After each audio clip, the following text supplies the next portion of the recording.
Guys, welcome back to the farm. Hey, before I start this next video, I thought I would address that little pitchfork incident loading them heifers.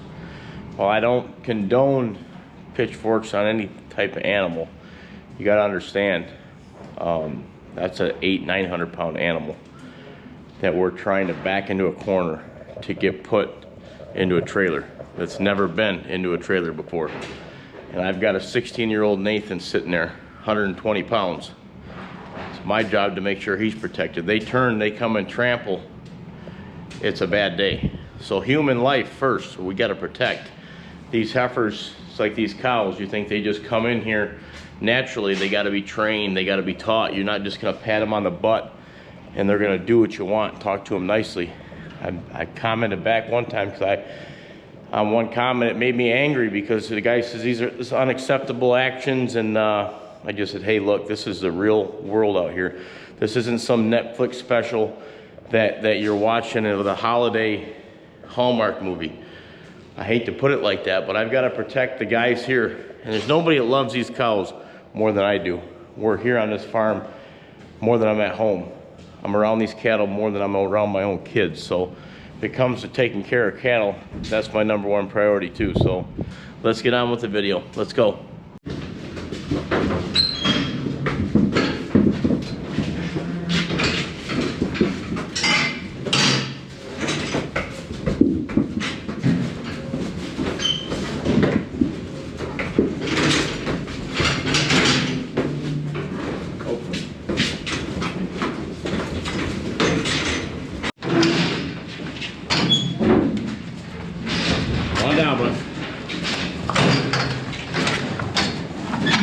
I'm going to give you an update, show you some of these cows that we're milking, give you some insight on how that TMR feeding is treating us, how much milk they went up, pros and cons of the TMR. I've got Nathan, he's putting on the last of them. Getting cold out there today, but there's Big Red here. Look at the cow here. This is a massive, massive cow. She's got some big old udders, big old bag. Wow. This cow just calved about 3 weeks ago. So as far as the TMR, these cows have increased their milk by about 6 to 8 pounds each. So milk's went up. Beef price has been high. So if the cows aren't producing and they can't get bred, and you dairy farmers know this, you've got to keep cycling them out. So we'll send them for beef because you might as well cash in on that beef price. But the milk price as of right now is pretty high because it's holiday time and restaurants, and from what I'm told, businesses are all buying all their cheese and their dairy products for either parties or for customers. But the main thing I found with the TMR was the components in the milk skyrocketed. The butter fat, the protein, everything's real high. And you get paid more for that butter fat. So the milk check has been higher, been using more fuel to create that TMR, but it's just been a lot better. Get that cooler running on this tank. Dumping tank milk into tank 1. Cow out already. I'll pull this rope and we'll bring them in. They are romping. Come guys, one at a time. One at a time. Fighting to get in here. Hey, you stay right there, bud.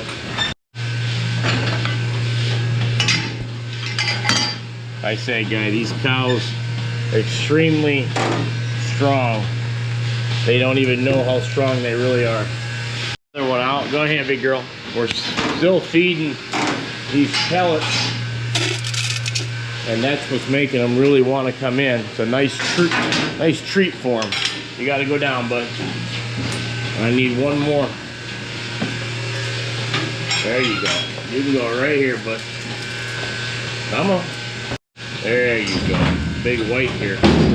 Holy cow. See, that door is big, heavy metal door. So when you have to shut it, it shuts.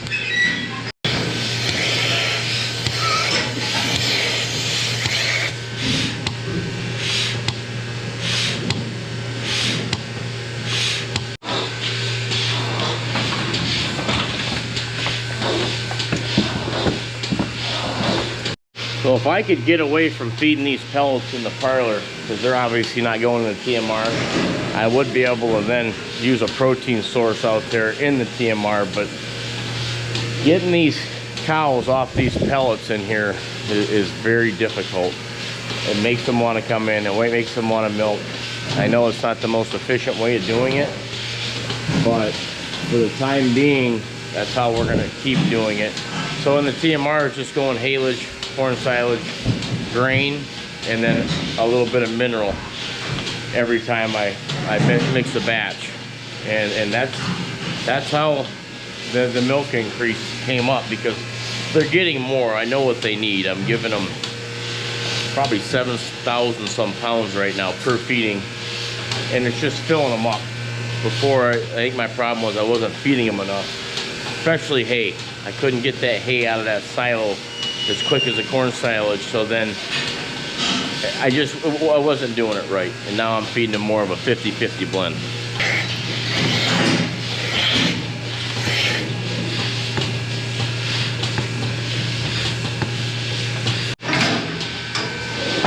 Come on down, girl.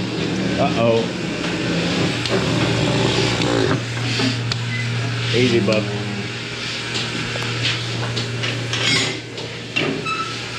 How you doing, buddy?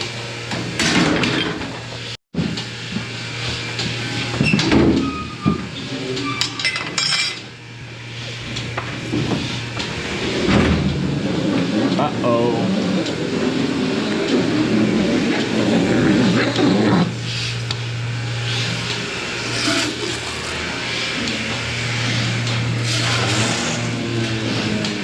So my process on filling that TMR every morning is Mark will get here, or Greg, and they'll take over for me about 8 o'clock in the morning. We're in the morning. I'll go out there and I'll scrape in between them bunks with the skid steer. Before I do that, I'll start the mixer tractor up. I'll start up the backhoe. Get that scraped out, pull them out there, load them. From start to finish feed time, it's like an hour. And when I first started, I thought that was a little long. But that 1 hour, when it's done, I'm done at 9 o'clock. The last of the feed goes in that bunk. I don't have to feed until 4 o'clock in the afternoon. Whereas with these silos, I was feeding all throughout the day. I'd feed them I didn't know how much they were eating, and I'm just a lot less time. 1 hour done, and they're content all day. So it saves me a lot of time, a lot of screwing around. Got another milker squawk here, guys. That tells me I need to change these liners.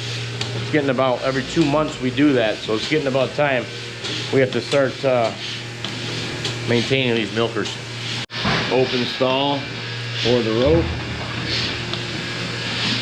Oh, low rider here, 57. There you go. Hey, big mama. You shut my gate. You went right by. You'll go in, bud. There you go.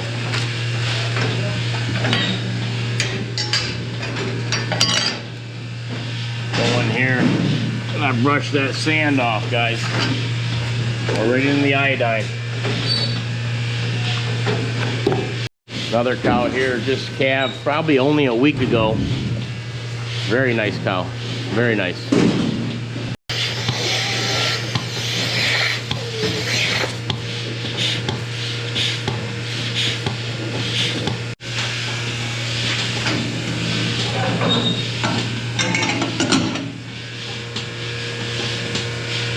You know, as for the silos, do I miss them? Not even a little bit. The bags, yeah, there's a lot of plastic there, but it's just safer, easier on the body. You're in a machine, especially with these frozen temperatures now. It's just solid. There's a rock out there.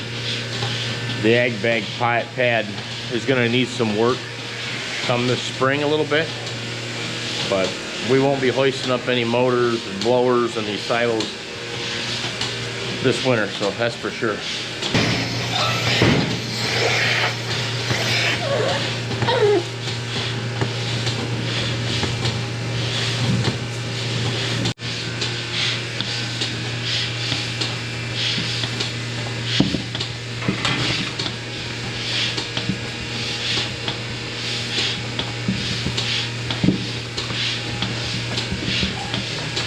Bye. Bye-bye.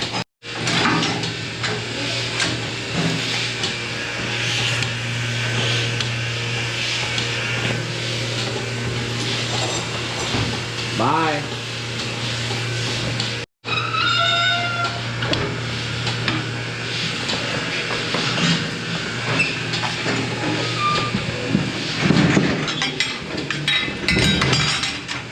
I do definitely see what you guys mean now. If I could group the way I feed these cows, it would make a difference. He's ready to go on, yep. Because some of the cows, you know, later in their lactation, they haven't increased in milk. It's those power hitters that just come in, haven't been in real long. They're the ones that really react to the feed. The later on ones, if you could probably feed them less value is probably what you guys were saying to me. And now that makes a lot of sense. I just don't know how we would implement that. And here's a nice young heifer that just came in, probably calved about a month ago. She's running on all cylinders. Let's get her put on.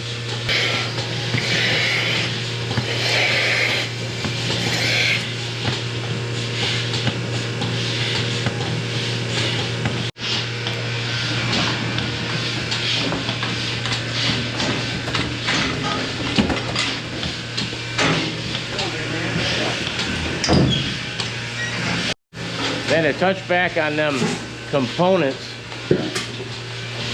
we had a butter fat of almost 4.3, and before the TMR we could never even get 4. So I call a buddy of mine in K-Pack, Pat Bull Day, Emmett, Michigan, and that's about what he runs in butter fat. But he's milking a lot of jerseys, and like he said, the higher the butter fat, the more you get paid in your milk. So yeah, it's amazing that thank you, Nathan. It's amazing that you give them the right amount of feed. And then another thing, knock on wood, their somatic cell count has been down, way down, under 100, and not very many milk fevers. So I don't know if we're just doing a better job, or if the TMR has got something to do with all that. Maybe you guys can leave a comment down below.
So this paper that you're seeing, that's owned by my old wrestling coach in town, Randy Jorgensen.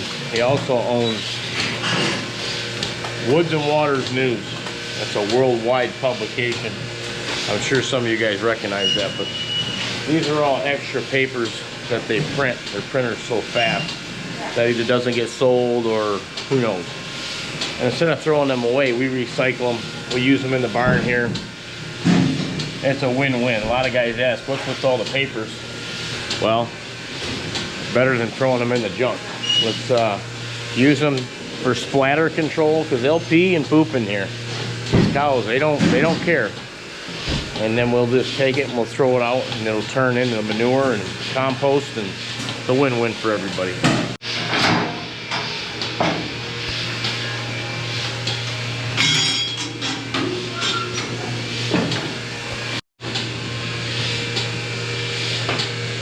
Nice young heifer here, guys. I wanted to show you her anyway. Oh, hang on a second, guys. We got another taker. Come on in. Oh, she's spooked by the camera. This young heifer that calved in the last couple months. She's not breaking any records, but she's no slouch and extremely calm. So that's the main part, that they're calm. You can actually work with them. Let's get her on.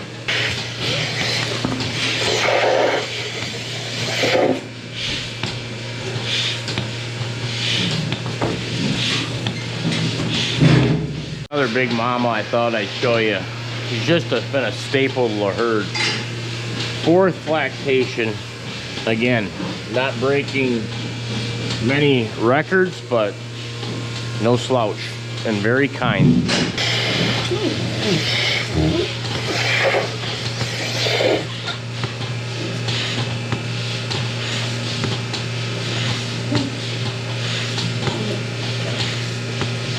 Bye, bud. Bye-bye. Go on. Heifer?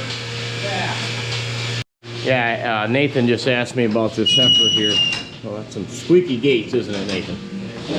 This is a heifer that we're breaking in. She hasn't calved yet. She doesn't know what's going on. We just want her to come in here and eat them pellets. That's a speckled one. That's definitely like the one I just showed you, 72. That could be 72's calf, for all we know.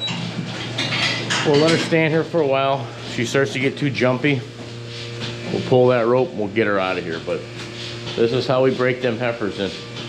We let them roam with the rest of them.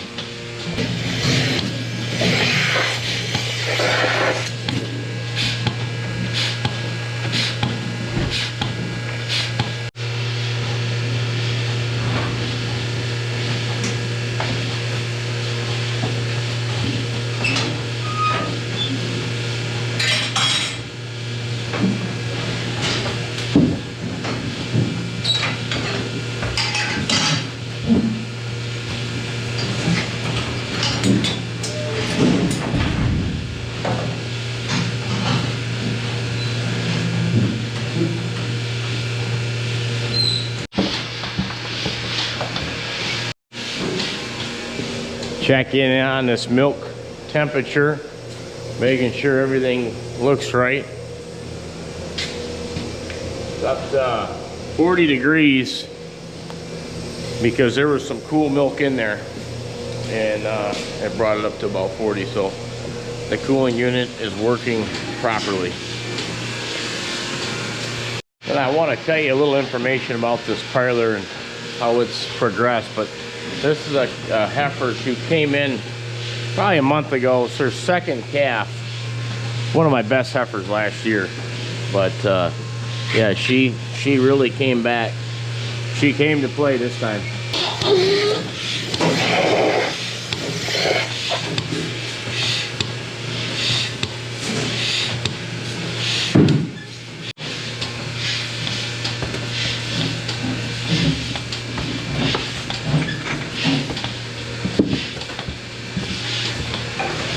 About the Parlor, after getting the pictures last month from my cousins that my uncle had in Vietnam, this Parlor was put in 1956. 4 stall, 1, 2, 3, 4 concrete ends, and then they milked it for, I would say, about less than 30 years, and they added 2 more stalls right here. Excuse me, Nathan. There's the 2 more stalls in 82, and then we went on, kept milking it. The boys and I came back here and added the additional 2 in 2005. Look at this big girl in 2005. So, and as we added them, we added exit ramps, and we gained maternity pens. These cows, they want in, don't they, Nathan?